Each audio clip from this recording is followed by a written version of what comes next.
Hi and welcome back everyone. So last time हमने एक incident सुना था जो कि हमारा अधूरा रह गया था बहुत लंबा इंसिडेंट होने के कारण। उसी का पार्ट 2 आज हम कंटिन्यू करने वाले हैं। अगर आप नई ऑडियंस हैं, नए लोग हैं जो ये वीडियो देखने आए हैं, डायरेक्ट इसी वीडियो पे आए हैं, तो मैं आपको सजेस्ट करूंगा हमारी प्रीवियस वीडियो एक बार देख लें, तभी आपको समझ आएगा कि आखिरकार इस इंसिडेंट में चल क्या रहा है। खैर, बिना इंट्रो दिए, बिना कुछ ज़्यादा बताए आगे बढ़ते हैं इंसिडेंट में। निशा ने ये सपना देखा था जिसके बाद वो ये शेयर नहीं कर पा रही थी किसी भी फैमिली मेंबर से, क्योंकि कोई इस कंडीशन में था ही नहीं। मतलब क्या था इस सपने का, वो पूछना चाहती थी, जानना चाहती थी, लेकिन ये टाइम नहीं था ये सब कुछ शेयर करने का।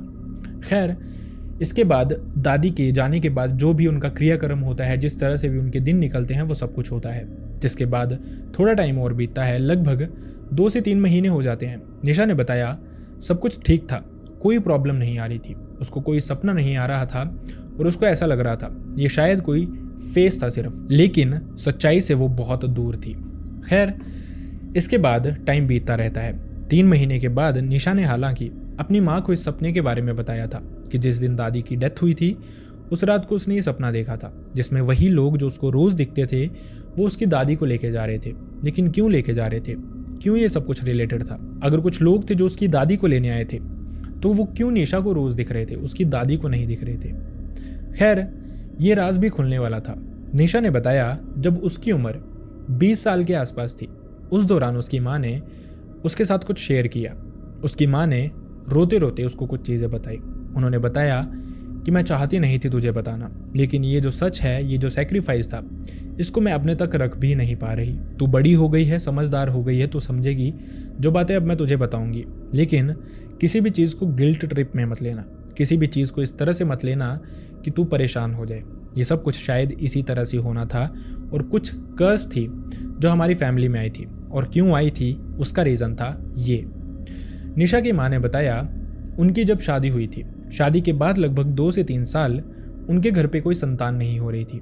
वहीं जो निशा की दादी थी वो कुछ अजीब चीज़ों को, कुछ नेगेटिव चीज़ों को पूजती थी, और उसी के लिए वो कमरा था जिसका एक्सेस हमेशा उसकी दादी के पास रहता था, और वो कमरा हमेशा बंद ही रहता था। निशा की दादी नेगेटिव चीज़ों को इसलिए पूजती थी क्योंकि उनके जवानी के टाइम पे वो बहुत बीमार रहती थी, उनके शरीर में बहुत दर्दें होती थी, और उनका मानना था शायद कुछ नेगेटिव चीज़ है जो उनके साथ की गई है, शायद उन पे ब्लैक मैजिक हुआ है। उसी समय से उन्होंने इन चीज़ों की पूजा करनी शुरू कर दी थी, लेकिन वो दरवाज़ा हमेशा बंद रखते थे ताकि ये चीज़ें उनकी फैमिली पे इम्पैक्ट ना करें, सिर्फ उन्हीं को डील करना पड़े इन सब चीज़ों से, और कोई फैमिली मेंबर जाता भी नहीं था। इसी के चलते इस कमरे में वक्त बीत रहा था, लेकिन जब 2 से 2.5 साल उनके घर पे कोई संतान पैदा नहीं हुई तो उसकी दादी ने इसी चीज़ की पूजा करनी शुरू कर दी, और उनसे बस एक ही चीज़ मांगते रहते थे वो, जो उनकी किस्मत में नहीं थी। ऐसा माना जाता है जो चीज़ आपकी किस्मत में ना हो वो आपको नहीं मिलती है, और अगर आप ज़बरदस्ती करके उस चीज़ को बुला लेते हैं तो कहीं ना कहीं वो आपका नुकसान कर जाती हैं, और ऐसे ही कुछ शायद होने भी वाला था। खैर, उसकी दादी डिमांड करती हैं एक संतान की, उनके घर पे कोई बच्चा आए, चाहे लड़का हो चाहे लड़की, उसके बाद वो खुद को सेक्रीफाइस करेंगी 21 दिन लगातार। इसी चीज़ को देखते ही देखते उनकी ये विश पूरी भी हो जाती है। थोड़े ही टाइम में निशा की माँ प्रेग्नेंट भी हो जाती हैं, और निशा उनके घर पे जन्म लेती है कुछ ही महीनों के बाद, जिसके बाद लाइफ ठीक चल रही थी। लेकिन निशा के जन्म के बाद ही निशा की जो दादी थी उन्होंने वो सेक्रीफाइस पूरा करना शुरू कर दिया था जो उन्होंने माना हुआ था, जिसके बदले में उन्होंने ये विश मांगी थी जो कि पूरी हो गई थी। ये सेक्रीफाइस कुछ इस तरह से था कि निशा की जो दादी थी वो घंटों अंदर इन्हीं चीज़ों के सामने बैठी रहती थी बिना कपड़ों के। अब आप समझ ही रहे होंगे कि ये किस तरह का सेक्रीफाइस रहा होगा। खैर, उनकी डील थी ये सेक्रीफाइस लगातार 21 दिन तक करने की, और यही वो करना शुरू भी करती हैं। पहला दिन होता है, वो रात को डिनर करके अंदर चली जाया करती थी। उसके दादा अपने कमरे में सो रहे होते थे, बैठ रहे होते थे, या फिर उनका वेट कर रहे होते थे, और वो घंटों इसी कमरे में बिना कपड़ों के कुछ रिचुअल्स करती रहती थी। 1 दिन निकलता है, 2 दिन निकलता है, वो बहुत कंसिस्टेंट थी इन चीज़ों के साथ। 21 दिन का प्रॉमिस था और इसी तरह से सब कुछ चल रहा था।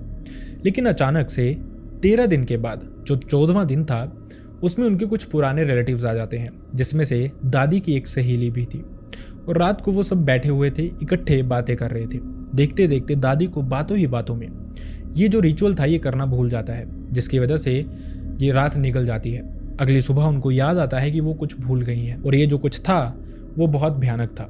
इसी के चलते वो अगले दिन फिर से माफ़ी मांगते हैं इस कमरे में जाके, फिर से ये सेक्रीफाइस करना शुरू कर देते हैं। लेकिन वो समझ पा रहे थे कि ये जो सेक्रीफाइस है ये एक्सेप्ट नहीं हो रहा है, क्योंकि जो पहले के 13 दिन का सेक्रीफाइस था उसमें जब दादी बाहर आती थी तो वो बहुत टायर्ड होती थी। देख के ऐसा लगता था कि उनकी एनर्जी समहाउ किसी ने ड्रेन कर ली है, उनके साथ अंदर कुछ हुआ है। लेकिन इस दौरान कुछ भी ऐसा नहीं होता था, सब कुछ नॉर्मल होता था और दादी फील कर पा रही थी कि उसका सेक्रीफाइस अब एक्सेप्ट नहीं हो रहा है। दादी 1 दिन कोशिश करती है, 2 दिन कोशिश करती है, 3 दिन कोशिश करती है, लेकिन ये चीज़ें वर्थ नहीं थी। सब कुछ इसी तरह से परेशानी से भरा हुआ था और वो जानती थी कि अगर ये सेक्रीफाइस एक्सेप्ट नहीं किया जाता है तो उनको कुछ बहुत भयानक झेलना पड़ेगा। और ये नुकसान था मोस्ट प्रोबेबली किसी को अपनी जान गंवाने का ही नुकसान हो सकता था। जिसके बाद थोड़े दिन इसी तरह से और निकलते हैं। दादी कोशिश करती हैं लेकिन उनका सेक्रीफाइस अब एक्सेप्ट नहीं किया जा रहा था। एक रात थी जब कुछ बहुत भयानक होता है, जब उनको चीज़ें समझ आनी शुरू होती हैं। दादा और दादी उनके कमरे में बैठे हुए थे। ये उनके दादा ने ही निशा के पिता को बताया। वो एक कमरे में बैठे हुए थे जब उसकी दादी बहुत ज़ोर ज़ोर से रो रही थी, बस यही बोल रही थी कि उनसे बहुत बड़ी गलती होगी और अब वो नहीं जानते कि उनके साथ क्या होने वाला है। थोड़ा टाइम होता है वो रोती रहती हैं, लेकिन अचानक से उनको कुछ अजीब सा फील होना शुरू होता है। देखते देखते दादा के सामने ही वो बेहोश हो जाती हैं। दादा जैसे ही उनको उठाने की कोशिश करते हैं वो एक झटके से उठती हैं और उनकी आंखें एकदम अलग ही कहानी कह रही थी। देखने में लग रहा था वो निशा की दादी हैं ही नहीं। उनकी वॉइस टोन, उनका बोलने का तरीका, उनकी स्ट्रेंथ सब अलग ही दिख रहा था। वो अचानक से निशा के दादा के सामने खड़ी हो जाती हैं, एक अजीब सी आवाज़ में बोलना शुरू कर देती हैं कि तुम्हें वो मिल गया जो तुम्हें चाहिए था, लेकिन तुमने वो नहीं दिया जो तुमने प्रॉमिस किया था और अब इसके बदले में तुम्हें बहुत भारी कीमत चुकानी ही पड़ेगी। तुम्हें क्या लगता था कि ये चीज़ें मजाक होती हैं? ये किसी भी तरह का मजाक नहीं होता। अगर मैंने तुम्हें बिना किसी कंडीशन के सब कुछ दिया तो मैं ही कंडीशंस के साथ ये चीज़ें वापस ले भी सकता हूँ। 13 दिन इसने ये सेक्रीफाइस किया, इसी के चलते 13 साल ही जो चीज़ मैंने दी है वो वहाँ पे रहेगी। इसके बाद मैं इसको वापस ले लूँगा। जिसके बाद दादी बहुत परेशान थी, बहुत रो रही थी। अचानक से होश में आती हैं। निशा के दादा उनको सब कुछ बताते हैं कि इस तरह से तू पोजेस्ड हो गई थी, तेरे अंदर कुछ आया था और उसने इस तरह की चीज़ें कही। निशा की दादी फिर रोते हैं, लेकिन अपने बेटे से, बहू से वो कुछ भी शेयर नहीं करते। थोड़ा टाइम वो कोशिश करते रहते हैं खुद को सेक्रीफाइस करने की। इनफैक्ट पिछले काफ़ी सालों से वो लगातार वहाँ पे पूजा कर रहे थे, इस चीज़ को मनाने की कोशिश कर रहे थे कि जो गलती उनसे हो गई है उसके लिए उनको माफ़ी दे दी जाए या फिर कोई और प्रायश्चित उनको बता दिया जाए। शायद एक प्रायश्चित उनको बताया भी गया था इस सब के होने के 1 साल के बाद ही, जिसके बाद दादी ने वो किया नहीं, लेकिन शायद आगे इसकी ज़रूरत थी। थोड़ा टाइम और बीतता है, कुछ साल बीतना शुरू होते हैं। इनफैक्ट ये जो 12-13 साल का समय होता है ये बहुत लंबा समय होता है। इंसान कुछ भी भूल सकता है, लेकिन सिर्फ इंसान भूल सकता है। ये जो शैतानी चीज़ें होती हैं, ताकतें होती हैं, ये कभी भूलती नहीं। जो कर्स आपको दे दी गई होती है, जो श्राप आपको दे दिया होता है, उसको पूरा करने के लिए ये चीज़ें वापस लौटती हैं। देखते देखते 13 साल हो गए थे, फैमिली में कुछ भी नहीं हुआ। दादी ने धीरे धीरे इवेंचुअली सब कुछ भूलना शुरू कर दिया था, लेकिन वो जानते नहीं थे कि 13 साल हो गए हैं और कुछ भयानक होने वाला है। एग्जैक्ट 10 दिन पहले निशा को ये सपने आने शुरू हो जाते हैं। जब निशा 9वें दिन अपनी दादी को ये सब कुछ बताती है तो दादी के दिमाग में सब कुछ वापस आ जाता है।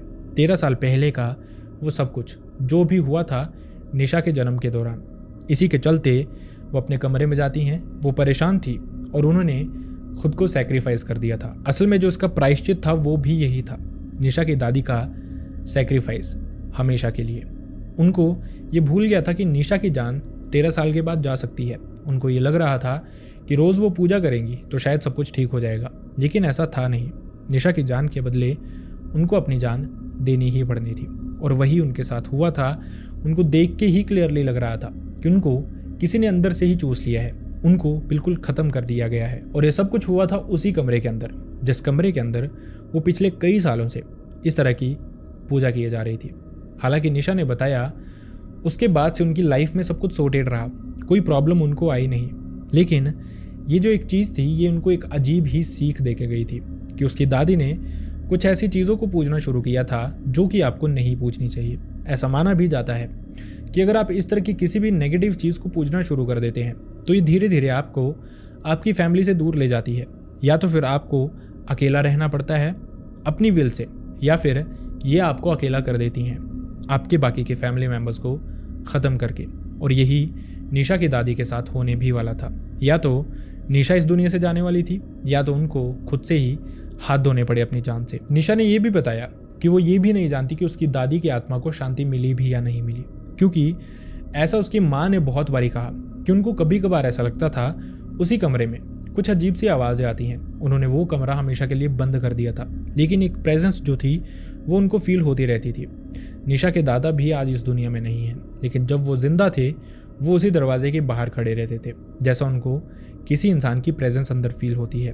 कोई इंसान है जो अंदर रहता है, और जब उनसे पूछो कि आप यहाँ क्या कर रहे हैं, तो वो चुपचाप से वहाँ से चले जाते थे, लेकिन थोड़ी ही देर में वापस वहीं पे खड़े होते थे। शायद वो कुछ जानते थे।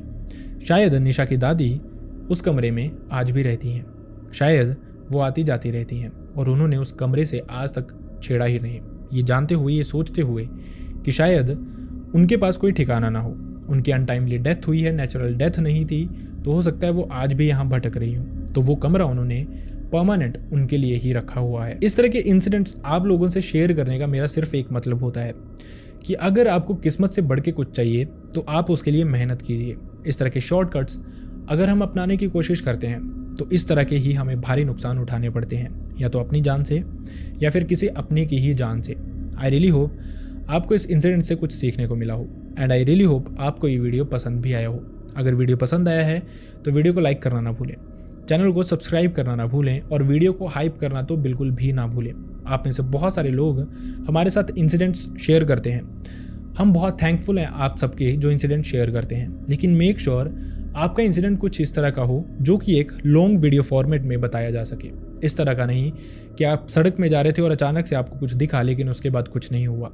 ये कभी कभार नॉर्मल चीज़ें भी होती हैं, हमारे दिमाग से अंधेरा खेलता है, वो उस तरह के कारण भी हो सकते हैं। आई रियली होप आप समझ गए होंगे मैं क्या कहना चाहता हूँ। And like I always say, unfortunately मैं चाहता नहीं किसी के साथ भी ऐसा कोई भी इंसिडेंट हुआ हो, लेकिन अगर आपके साथ आपके किसी रिलेटिव, नोन, भाई बहन, फ्रेंड या फिर नेबर, किसी के साथ भी ऐसा कोई भी इंसिडेंट हुआ है जो आप चाहते हैं मैं यहाँ पे नरेट करूँ, लोगों तक पहुँचाऊँ, तो आप मेरी मेल आईडी या फिर इंस्टाग्राम दोनों पे मुझसे शेयर कर सकते हैं। दोनों के लिंक आपको मेरे डिस्क्रिप्शन बॉक्स में मिल जाएंगे। एंड एक और बात, जो कि लास्ट बात है, आप में से बहुत सारे लोग कमेंट करते हैं कि फेक वीडियो है, फेक स्टोरी है, तो उसके लिए मैं सिर्फ एक बात कहना चाहूँगा, हम ये चीज़ें क्लेम नहीं करते कि कुछ रियल है या फिर कुछ फेक है। आप ही जैसे बहुत सारे सब्सक्राइबर्स हैं जो अपने इंसिडेंट्स हमें मेल करते हैं या फिर इंस्टाग्राम पे शेयर करते हैं, और वही इंसिडेंट्स हम यहाँ पे आके आपको बताते हैं अपने तरीके से। तो अगर आपको कुछ इस तरह का लगता है तो हम ये चीज़ें क्लेम नहीं करते कि सब कुछ रियलिटी में होता है, बस आप ही के जैसे लोगों का बताया हुआ सब कुछ है। सो आप लोग अपना ध्यान रखें, अच्छे से रहें। See you next time in next video. Bye bye.